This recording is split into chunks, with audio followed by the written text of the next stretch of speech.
बिस्मिल्लाहिर्रहमानिर्रहीम। शुरू अल्लाह के नाम से जो बड़ा मेहरबान निहायत रहम करने वाला है। अस्सलाम वालेकुम, वेलकम टू माय किचन।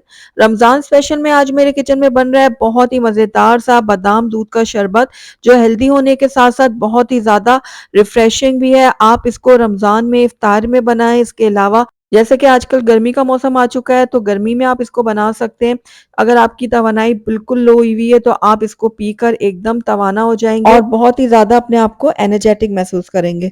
तो ज़रूर ट्राई कीजिएगा मेरे इस रेसिपी को। तो चलिए फटाफट से इस हेल्दी और बहुत ही मज़ेदार से ड्रिंक को बनाना शुरू करते हैं। तो बिस्मिल्लाहिर्रहमानिर्रहीम।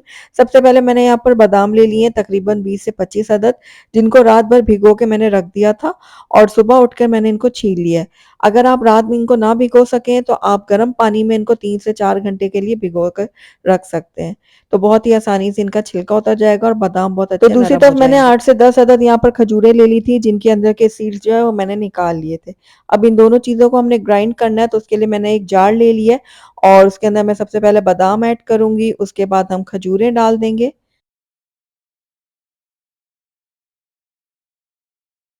और उसके बाद इसके अंदर मैं ऐड करूँगी 1 कप दूध। आप चाहें तो नॉर्मल टेम्परेचर का दूध भी ले सकते हैं, लेकिन नीम गर्म दूध लेंगे ना तो ये दोनों चीज़ें आसानी से ग्राइंड हो जाएँगी।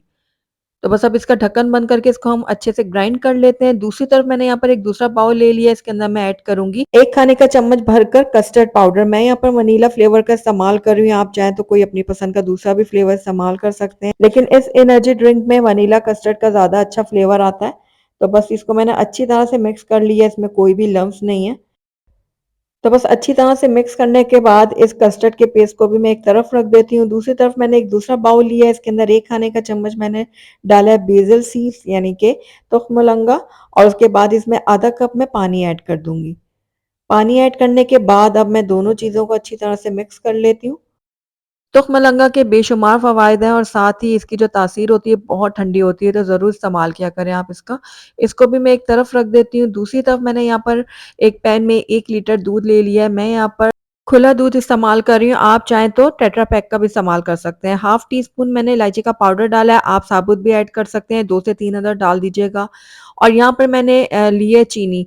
शुगर आप अपने टेस्ट के अकॉर्डिंग डाल सकते हैं, मैंने 3 टेबलस्पून भर के डाली है और ये इतनी काफ़ी है क्योंकि हमने खजूरों का भी इस्तेमाल किया है, वो भी मीठी होती हैं काफ़ी, लेकिन अगर आप ज़्यादा मीठा पसंद करते हैं, तो 4 से 5 खाने के चम्मच भी डाल सकते हैं। तो ये देखिए दूध में बहुत अच्छे से बॉयल आ चुके हैं। बस इस टाइम पे आकर ना इसके अंदर हम ऐड करेंगे अपना खजूर और बादाम का जो मिक्सचर हमने तैयार किया था ना, वो सारा का सारा डाल देंगे इसके अंदर। तो जैसे ही हम इसके अंदर ये मिक्सचर डालेंगे ना, बहुत ही क्रीमी सा कलर आ जाएगा दूध का और ये देखिए ये गाढ़ा भी होना शुरू हो जाएगा। लेकिन जब आप ये मिक्सचर इसके अंदर ऐड करें ना, तो उसके बाद आपने लगातार चम्मच चलाना है क्योंकि हमने इसके अंदर जो बादाम पीस के डाले ना, हो सकता है वो नीचे लग जाए, इसलिए आपने लगातार चम्मच चलाते रहना है। तो 4 से 5 मिनट के लिए मैंने इसको पका लिया था दूध को और अब ये देखिए अच्छा सा गाढ़ा होना शुरू हो गया और बहुत ही क्रीमी सा इसका टेक्सचर आ गया है। बस इस टाइम पे आकर इसके अंदर हम ऐड करेंगे अपना कस्टर्ड पाउडर जो हमने घोल के रखा हुआ एक बार मैं थोड़ा सा इसको स्टर कर लेती हूँ ताकि अगर नीचे जाके बैठ गया कस्टर्ड पाउडर तो अच्छे से मिक्स हो जाए। फ्लेम को मैंने नीचे थोड़ा सा लो कर दिया। अब हल्का हल्का करके हम अपना कस्टर्ड जो ये हमने पेस्ट बनाया है ना, ये डालते जाएंगे, उसको स्टर करते रहेंगे।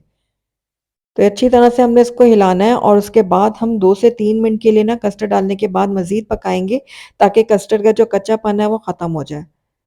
कस्टर्ड पाउडर डालने के बाद जब हम इसको मज़ीद 2 से 3 मिनट तक पकाएँगे ना, तो ये मज़ीद गाढ़ा हो जाएगा। तो बस लगातार चम्मच चलाते रहेंगे और इसको पकाते रहेंगे। तो ये देखिए 2 से 3 मिनट हो गए हैं कस्टर्ड डालने के बाद हमने इसको मज़ीद पका लिया और ये काफ़ी गाढ़ा हो गया। बस इस टाइम पे आकर ना चूल्हा बंद कर देंगे और इसको हम रूम टेम्परेचर में आने देंगे। जैसे ये रूम टेम्परेचर में आ जाएगा ना, उसके बाद मैं इसको 1.5 से 2 घंटे के लिए ना फ्रीज़र में रख दूँगी ताकि ये अच्छा सा चिल्ड हो जाए। तो 1.5 से 2 घंटे हो गए इस एनर्जी मिल्क को फ्रीज़र में रखे हुए, ये अच्छे से अब ठंडा हो गया। इसको अब मैं निकाल लूँगी एक दूसरे बाउल के अंदर और उसके बाद जो है ना इसके अंदर हम ऐड करेंगे तुखम मलंगा जो हमने भिगो के रखे थे पानी में। पहले मैं आधे ऐड करती हूँ, उसको मैं थोड़ा सा मिक्स कर लेती हूँ। तो ये देखिए बहुत ही आसानी के साथ ये इस ड्रिंक में जो है ना वो मिक्स हो जाएंगे। अब बाकी का जो है ना वो भी हम ऐड कर देते हैं। तो बहुत ही ताकतवर और बहुत ही एनर्जी से भरपूर ये दूध का शरबत बनकर तैयार होता है। आपने एक बार ज़रूर ट्राई करना है। तो अच्छी तरह से मिक्स करने के बाद इसके अंदर मैं ऐड करूँगी कुछ नट्स। आप चाहें तो सिर्फ बादाम काट के इसके अंदर ऐड कर दें, मैं पिस्ता बादाम दोनों ऐड कर रही हूँ। तो दोनों चीज़ें ऐड करेंगे ना तो ज़्यादा अच्छा फ्लेवर आएगा। तो ये लीजिए माशाल्लाह से हमारा बहुत ही एनर्जेटिक, बहुत ही मज़ेदार, बहुत ही टेस्टी सा दूध बादाम का शरबत जो है वो बनकर तैयार हो गया है। तो चलिए फिर इसको हम सर्विंग ग्लासेस में सर्व कर लेते हैं। तो अल्हम्दुलिल्लाह हमारा बहुत ही हेल्दी और बहुत ही मज़ेदार सा दूध बादाम का शरबत बनकर तैयार है और आपने देखा 10 मिनट में ये बनकर तैयार हो गया है, लेकिन बहुत ही मज़ेदार बना है। आप इसको इफ्तार में बना सकते हैं, इसके अलावा गर्मियाँ आ गई हैं तो गर्मियों में इसको बनाएँ और अपने आप को तवाना बनाएँ। तो ज़रूर आपने ट्राई करना है और मुझे बताना है कि आपको मेरी रेसिपी कैसी लगी। और वीडियो को शुरू से एंड तक देखने का आपका बहुत-बहुत शुक्रिया। Thank you for watching. अल्लाह हाफ़िज़।